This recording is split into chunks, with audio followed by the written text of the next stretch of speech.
This is your directorial debut. You went from reading the book to meeting this very fascinating woman to bring her to the screen. What about this story intrigued you so much to be willing to take it to the big screen yourself? A couple of things. One, I really love stories. I love telling people stories that they only think they know, where there's a whole part of the story that they don't know. And that's what I discovered talking to Molly.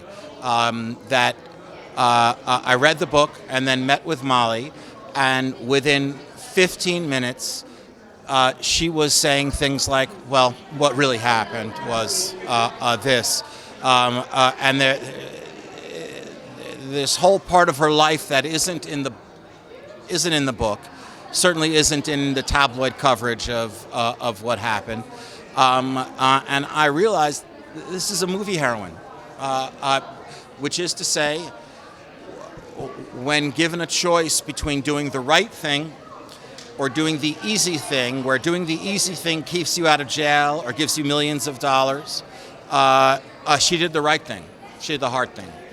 And you have Jessica playing this role. She's a brilliant actress, and you've met Molly personally. How does her portrayal compare to the real woman, this fascinating woman in real life? They have a lot in common. It was never important to me that Jessica do an impersonation of Molly Bloom, but what they have in common is an extraordinarily high IQ, a great sense of humor, and power, strength.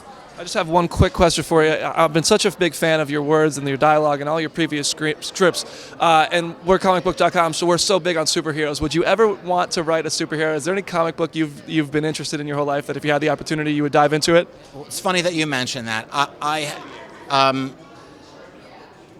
Just because I happen to have meetings coming up with both DC and Marvel, and I have to go into these meetings and tell them as respectfully as I can that I have never read a comic book. It's not that I don't like them, it's just that I've never been exposed to one. So I'm hoping that somewhere in their library is a comic book character that I'm going to love and I'm going to want to go back and start reading from the first issue on.